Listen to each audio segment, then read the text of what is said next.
예레미야 18장 오늘 이 말씀 이렇게 읽어보니까 하나님께서 인간 개개인에게 기회를 주시고 각 나라를 세우실 때도 하나님께서 그 나라에게 기회를 주시는데, 하나님께서 기회를 주시는 이유는 재앙을 내리시는 것이 아니라 하나님의 방법대로 복을 주시기 위함인데, 하나님께서 세우시는 민족이나 국가, 나라, 그리고 하나님께서 그 나라를 통치하시기 위해서 지도자를 세우시는데, 인간 모두에게 주신 것이 이제 내가 할 수 있고 내가 계획대로 움직일 수 있다 하고 말하는 자유의 의지가 있어요. 근데 하나님 보시기에 이제 악한 것을 행하고 하나님의 뜻을 구하지 않는 것, 그러니까 하나님의 음성을 청종하지 않는, 그렇게 되면 하나님께서 나라와 국가를 세우시는 그 목적, 하나님의 방법으로 하늘에 복을 주시기 위함이신데도 하나님 그 뜻을 돌이키신다고 오늘 말씀을 하고 계십니다.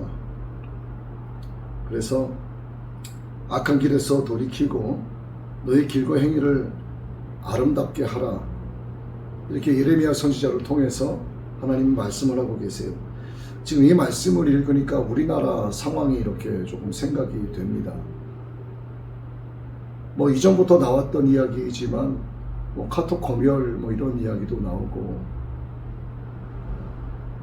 그래서 현 대통령을 뽑은 사람들과 그를 뽑지 않은 사람들과의 보이지 않는 대립 전쟁이 또다시 이면에서 시작이 되고 있는 것을 지금 느끼고 있어요.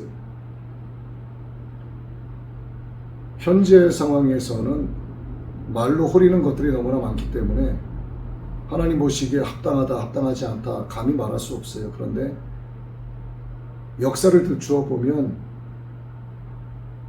이것이 옳은 것이다, 잘못된 것이다, 목적과 동기가 뭐였다, 왕의 사리사욕을 채우기 위함이다, 정말 백성을 위한 일이었다, 이런 것들이 확연히 눈에 드러나지 않겠습니까? 지금 우리나라의 움직임 역시도 시간이 지나면 이제 역사가 이것을 밝혀주겠죠. 우리나라 역대 대통령들을 한번 보면, 자, 전두환 씨 때부터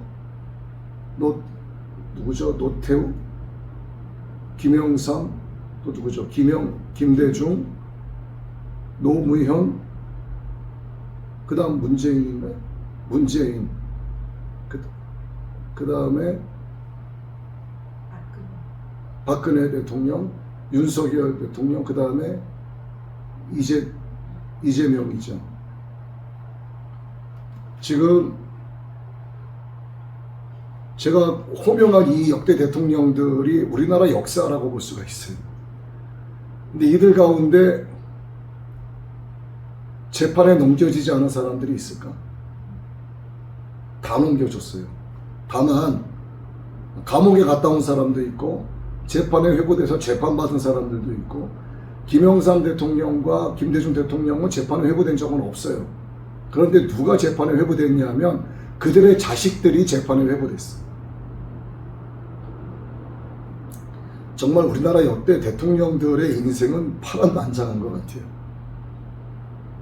자, 지금 이제 이재명 씨가 대통령이 됐는데 잘하고 있는지 아닌지 현 상황을 보고 판단하기는 좀 어려운데, 어떻게 될지는 시간이 지난 뒤에 이제 과거를 돌아봤을 때 이재명도 역시나 그랬다라던가, 아니면 정말 생각보다 잘했다라던가, 뭐 이런 의견이 나오지 않겠습니까? 근데 하나님께서 민족을 세우시고 국가를 세우시고 이것을 통치해 다스리기 위해서 사람을 세우시는데 결국 유익하게 하려는 거예요. 그들에게 유익을 주시기 위한 것은 결국 하나님 영광 받으시기 위함이고, 그들의 자유의지로 하나님 찬양받기 위함인데, 하나님의 뜻을 거부하고 말씀을 청종하지 않으니까 유익하게 하리라 했던 그 뜻을 돌이키리라 이렇게 말씀하신단 말입니다. 그래서 말씀을 조금 정리를 해보면 하나님께서 선하신 뜻을 우리를 향하신 나라와 민족을 향하신 주의 백성들을 향하신 하나님의 선하신 뜻을 돌이키지 않으시도록 우리는 우리의 역할을 다 해야 된다는 얘기죠. 물론 포괄적인 의미에서는 내 힘으로 할 수 있는 건 없어요. 성령님의 섭리하심으로 인도하심 따라서 하나님의 선하신 뜻이 나에게서 돌아가지 아니하도록 해야 되는데 결국 나의 자유의지도 여기에는 들어갈 수밖에 없는 거죠. 전적으로 성령님을 의지해야 되겠지만 그런데 성령님을 의지한다는 것은 결국 하나님의 뜻을 늘 생각을 하고 있다는 게 되거든요. 결국 그에게는 하나님께서 유익을 주리라 하신 그 뜻을 돌이키진 않으시는데 설사 한순간의 잘못된 판단으로 인해서 그릇된 길을 간다 할지라도 하나님은 이것을 전화위복시키시는 역사로 함께 해주시는 거죠. 이게 하나님의 뜻을 구하고 하나님의 얼굴을 구하며 기도하는 자들에게 주시는 하나님의 유익이란 말이에요.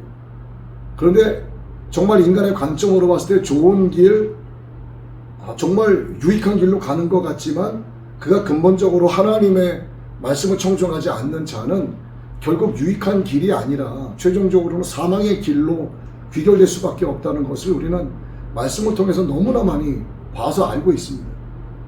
그래서 우리를 향하신 하나님의 선하신 뜻이 돌이키지 아니하시도록 우리가 성령님을 의지해서 우리에게 주신 자유의지로 하나님의 말씀을 청종해야 된다 이렇게 말씀을 드리는 거예요. 하나님은 영원하신 신이세요. 어제나 오늘이나 변함이 없습니다. 그리고 회전하는 그림자도 없어요. 피조물, 모든 피조물은 세상에 들에 핀 아주 작은 꽃이라고 하더라도 햇빛이 일어나면 그림자가 생겨요. 근데 하나님만 회전하는 그림자가 없다 이렇게 말씀하셔요. 근데 성경에는 하나님이 뜻을 돌이키시거나 뜻을 바꾸시는 경우를 종종 보게 돼요. 우리 출애굽기 32장 14절 말씀 한번 보겠습니다. 여호와께서 뜻을 돌이키사 말씀하신 화를 그 백성에게 내리지 아니하시니라. 하나님께서 이렇게 뜻을 돌이키시는 경우가 종종 기록이 되어 있습니다. 그렇기 때문에 사람들은 하나님도 변덕이 심한 분 아니냐, 하나님의 성품이 수시로 바뀌지 않냐, 하나님도 이렇게 수시로 바뀌는 분 같다, 이렇게 정말 잘못된 생각을 하는 사람도 적지 않다는 겁니다. 그런데 이것은 자유의 의지를 허락받은 인간이 자의로 행동하는 것에 대해서 하나님이 반응하시는 것이지 하나님이 바뀌는 게 아니에요. 다만 인간의 행복을 위해서 내리신 명령과 규례를 무시하고 선택권은 모든 생물을 다스릴 능력으로 주신 것임에도 불구하고 하나님이 주신 기회를 이제 멸시하고 이걸 악용할 때 언약에 따라서 하나님이 그 뜻을 돌이켜서 심할 경우에는 영생까지도 거두어 가실 수 있는 분이 바로 하나님이라는 거죠. 하나님의 성품이 바뀌고 하나님이 변덕쟁이가 아니라 인간이 자유의지로 자의적으로 행동하는 것에 대해서 하나님이 하나님의 방법으로 반응하시는 거라 이거죠. 그래서 우리 피조물이 해야 될 것은 이 지옥의 형벌은 하나님이 내리고 싶어하는 것이 아니라는 것을 깨달아야 돼요. 인간이 악행으로 정말 자취를 하고 있습니다.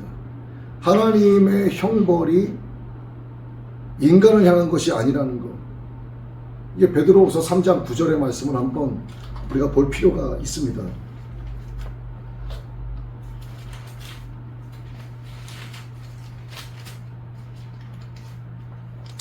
자, 베드로후서 3장 9절 볼게요.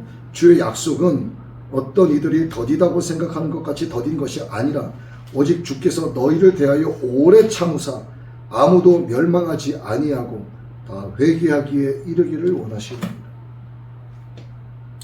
하나님은 우리 인간들을 향해서 아무도 멸망하지 않기를 원하고 계세요.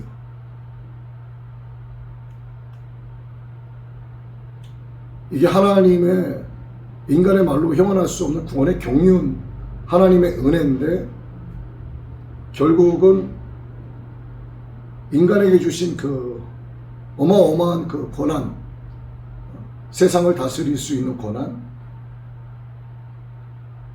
자성을 번성시킬 수 있는 그런 권한. 그러니까 인간들은 생각하죠. 내가 애를 10명을 낳겠다. 그럼 내 의지대로 낳는다 생각을 하고, 내가 1명만 낳겠다. 그럼 1명만 낳고, 너 애 낳고 싶지 않다. 그럼 안 낳는. 마치 자기가 하나님처럼 생각을 하는 거예요. 근데 결국 생명은 하나님께 있단 말이에요. 그러니까 이 하나님을 알지 못하니까 결국 하나님께서 우리를 향하신 그 선하신 뜻이 돌이키심에도 불구하고 깨닫지 못하는 그런 어리석음을 자꾸 우리는 범하게 된다는 얘기입니다. 그래서 악한 길에서 돌이켜서 우리는 행위를 선하게 해야 된다.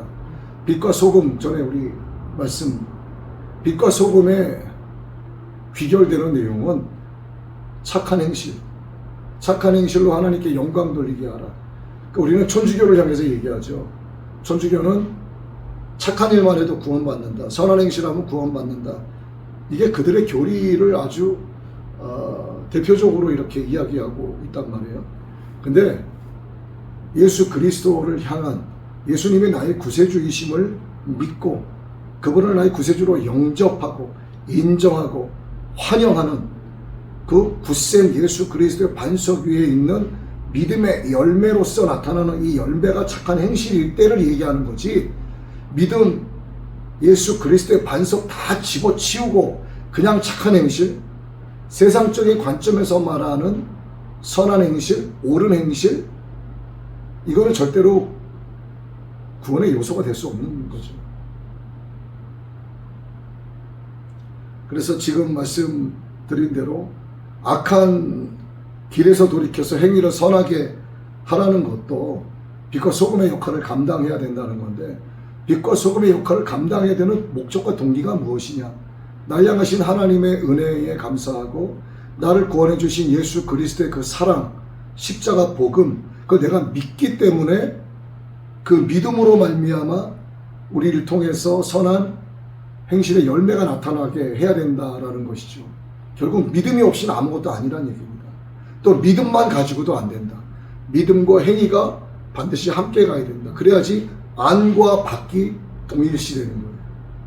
믿음만 있으면 안은 정결할지 몰라도 겉은 개차반으로 살아가고, 믿음은 하나도 없지만 그저 겉으로만 착한 행실을 하면서 살아간다면 안팎이 다르기 때문에 이것은 뭐 이중인격이라고밖에 볼 수가 없겠죠. 그래서 사랑의 하나님의 그 크신 사랑과 은혜를 내 것으로 하려면 결국 하나님께서 오래 참으시고 기다리시고 은혜를 베풀어 우리에게 기회를 주실 때마다 악한 길에서 방향을 돌려야 되는 거예요. 방향을 돌린다는 것은 결국 우리가 회개를 놓지 말아야 된다는 겁니다. 우리가 악한 길에서 돌이키는 게 뭐가 있겠어요? 뭐 자동차를 타고 가다가 유턴하는 방식이 아니라 그건 죄에서 돌이키라는 의미잖아요. 그건 늘 회개해야 된다는 거예요. 늘 회개해야 된다는 거예요. 그래서 새롭게 돼야 된다는 거예요. 이전 것은 지나갔으리 보라 새 것이 되었도다. 날마다 새 것이 되었도다가 우리의 고백이 되어야 되는 거예요. 회개를 통해서 예수 그리스도를 향한 믿음으로 성령님의 도우심을 받아 예수님의 보혈로 하나님의 은혜 안에서 이게 딱 맞아떨어져야지만 우리가 우리를 향하신 하나님의 그런 유익을 주시기 위한 하나님의 그 크신 뜻, 하나님의 그 아름다운 선하신 뜻 안에서 우리가 살아갈 수 있는 것이지. 그렇지 않으면 하나님은 돌이키시는 분이에요. 앞서도 말씀드렸지만 자유의지에 대한 반응으로서 하나님이 역사하시는 거지. 그가 잘하고 있는데도 뜻을 돌이키시고 그가 엉망으로 하고 있는데도 하나님이 끝까지 그를 유익하게 하시고자 하시는 분은 아니시죠. 왜냐하면 하나님은 사랑과 공의가 함께 간다고 했잖아요. 공의의 하나님이기 때문에 그렇습니다. 그래서 악하고 완악한 마음을 버리고 결국 우리가 해야 될 것은 하나님의 말씀을 따르는 것. 그리고 귀결되는 것은 완악한 마음을 버려야 되는 것. 완악한 마음이 있는 것, 양심에 화인 맞는 것은 어떤 말씀이 그에게 들어가도 그는 받아들일 수가 없습니다. 그래서 하나님께서 주신 기회, 누구에게나 다 있어요. 저에게도 있고 다 있습니다. 우리 모두에게 하나님은 기회를 주고 계시고 이 나라와 민족에게도 하나님은 기회를 주고 계십니다. 하나님께서는 이스라엘의 초대 왕으로 사울을 세우고 싶지 않으셨어요. 너희들이 원하는 대로 해주겠다. 처음에는 사울이 얼마나 하나님 앞에 겸손하고 하나님을 두려워하고 하나님의 뜻을 구하고 사무엘 선지자의 말을 하나님의 대언의 말씀으로 듣고 얼마나 아멘하며 그를 따랐습니까? 근데 시간이 지나면서 세상 권력에 취하게 되고 정치 맛을 들이게 되고 많은 사람들이 자기에게 와서 무릎 꿇고 섬기는 그 모습을 보니까 이제 하나님을 향한 그 시선이 이제 인간 세상 백성들을 향해서 돌아가게 되고 결국 그들을 보면서 섬김받는 자신에게로 돌아오게 되니까 하나님을 떠나게 되는 거예요. 결국 우리 삶에 너무나 밀접하게 다가오는 것이기 때문에 하나님 말씀을 거부하고 완고하게 대하는 거죠. 그러니까 말씀대로 행하지 않는 것은 결국 우상 숭배와 똑같다. 정치는 죄와 똑같다. 이렇게 결론 내고 있지 않습니까? 하나님께서 주신 저와 여러분에게 주신 기회, 그리고 오늘 이 교회에 하나님께서 저에게 저도 마지막 기회를 주셨다. 전 이렇게 믿고 지금 가고 있습니다. 하나님께서는 끝까지 하나님의 뜻을 우리에게 전해주고 계세요. 너는 유다 사람들과 예루살렘 주민들에게 말하여 이르기를 여호와의 말씀에 보라, 내가 너희에게 재앙을 내리며 계책을 세워 너희를 치료하노니 너희는 각기 악한 길에서 돌이키며 너희의 길고 행위를 아름답게 하라 하셨다. 하나님께서 이들을 치고 싶어서 이런 말씀하십니까? 아니면 이들을 유익하게 하고 싶으셔서 이러십니까? 하나님의 마음이 너무나 안타까운 거예요. 자식에게 뭔가를 해라라고 이야기를 했어, 부모가. 아이에게 너무나 좋은 거예요. 그렇잖아요? 근데 애가 말을 안 들은 척도 안 해. 다 큰 애 때릴 수도 없고 속상해. 가슴이 아파요. 이게 속이 새카맣게 탄다고 하죠. 그 심정을 이해합니다. 속이 그냥 새카맣게 타는 거야. 하나님께서 우리를 향하신 마음이 그거예요. 아버지시잖아. 그냥 새카맣게 타시는 거야, 하나님의 마음이. 그러니 너는 가서 그들에게 전해라. 내 뜻이 이러하니 그들에게 가서 좀 전해라. 악한 길에서 돌이켜라. 너희들의 행위를 좀 아름답게 하라고 가서 좀 전해라. 아버지가 얼마나 안타까우면 이렇게 대언자에게 말씀을 하시겠냐 이거죠. 예레미야 선지자에게. 그런데 그들은 이렇게 얘기하죠. 우리는 우리 계획대로 행합니다. 우리는 각기 악한 마음이 완악한 대로 행합니다. 하나님께서 주신 기회를 그냥 눈앞에서 이렇게 거부해버리는 미련함이 이들에게 뿐만이 아니라 오늘 이 시대를 살아가는 저와 여러분, 우리 모두에게 이런 어리석음과 미련함이 다 있어요. 항상 하나님은 우리를 향해서 기회의 문을 열어주고 계신다는 사실을 꼭 기억하시기 바랍니다. 기회의 문은 우리 영생의 유익의 길이에요. 우리 절대로 해롭게 하시는 하나님이 아니십니다. 그래서 악한 길에서 돌이켜 믿음으로 말미암아 믿음의 열매로서의 선한 행실을 우리가 행해야 되고, 완악하고 악한 마음을 버리고 오직 주의 말씀을 청종해야 된다는 오늘 이 말씀이 우리 모두의 심령에 새겨지게 되기를 주의 이름으로 축원합니다.